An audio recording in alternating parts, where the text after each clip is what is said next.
వింటేనే మనము దేవుని సన్నిధిలో బలపరుతాం. ప్రేమ దేవుని బిడ్డలారా, తినుట వల్ల బలం కలుగుతుంది, వినుట వల్ల విశ్వాసం కలుగుతుంది. హల్లెలూయా.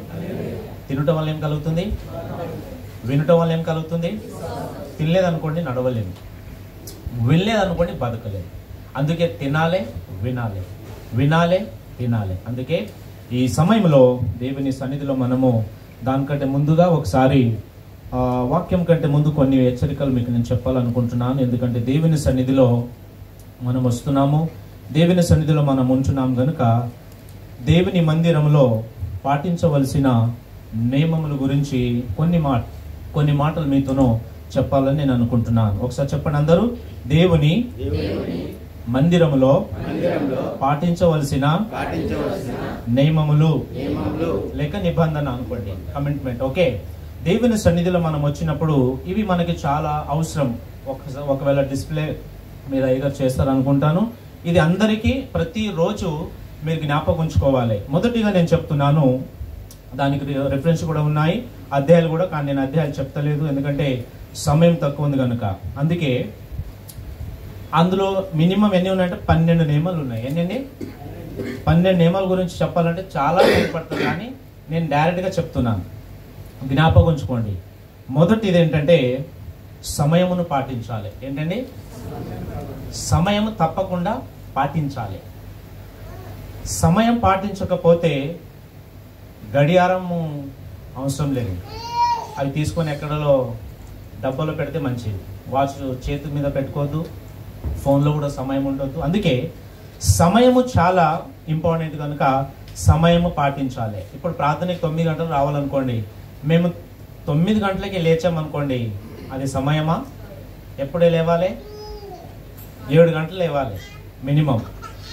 లేచి మనము సమయానుసారంగా రావడానికి ప్రయత్నం చేయాలి. ఇవి దేవుని మందిరంలో లేక మందిరంకు వచ్చేవారు పాటించవలసిన నిబంధనలు. అందుకే మొదటిది ఏంటంటే సమయం.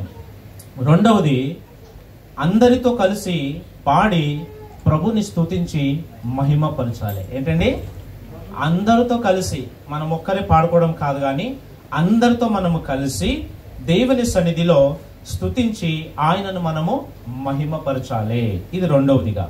మూడవదిగా, పూర్ణ హృదయముతో దేవుణ్ణి ఆరాధించాలి. ఇది చాలా ఇంపార్టెంట్. ఎలాగంట? పూర్ణ హృదయముతో దేవుణ్ణి ఆరాధించాలి. డిస్ప్లే అయిందండి, మీరు ఇంకా బాగా చదువుకోవచ్చు. అందుకే పూర్ణ హృదయముతో దేవుని మనం ఆరాధించాలి. మూడవదిగా. నాలుగవదిగా, దేవుని వాక్యమును శ్రద్ధగా ఏం చేయాలి? వివేచించాలి.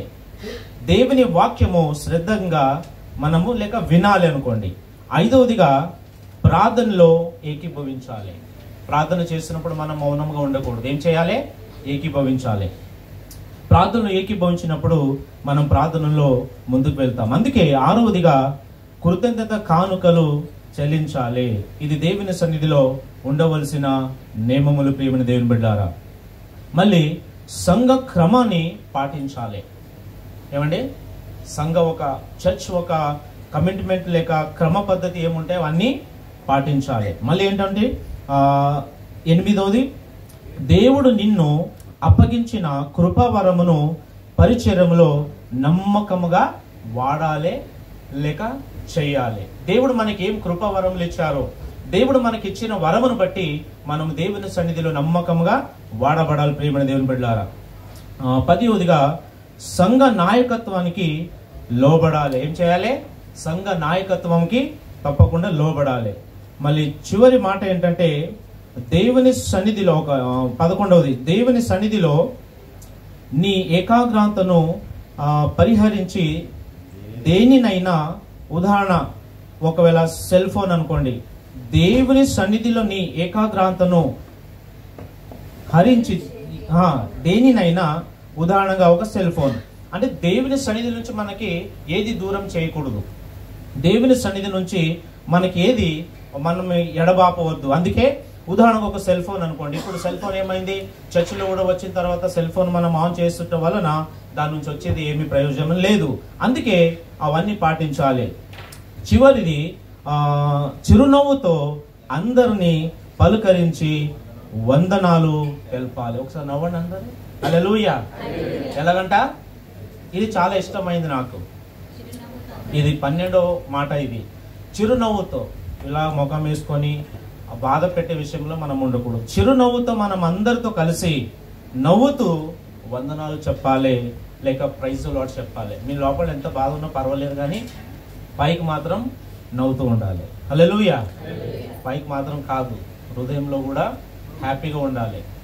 మన హృదయంలో ఏముందో అదే నోటికి వస్తుంది. అందుకే హృదయంలో చిరునవ్వుతో అందరినీ మనం పలుకరిస్తూ ముందుకు వెళ్ళాలి. దేవుని సన్నిధిలో ఇవి పాటించవలసిన నియమములు. హల్లెలూయా. మినిమం 12 ఉన్నాయి. దయచేసి ఒకవేళ అయ్యగారు మీ అందరికి వాట్సాప్ చేయమంటాను. నేను ఇది ప్రతిరోజు చదువుకోండి.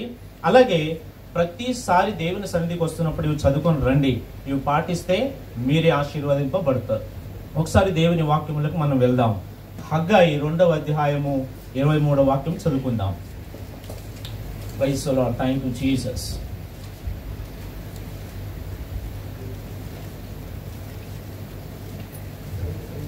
హగ్గయి 2వ అధ్యాయము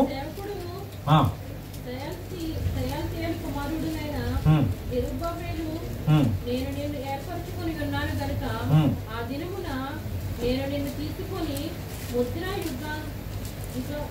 యుగరంగముగా చేతును.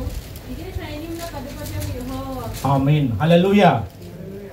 సైన్యములకు అధిపతి అయిన యెహోవా ఏం సెలవిస్తున్నారంటే, మనం చూస్తున్నాము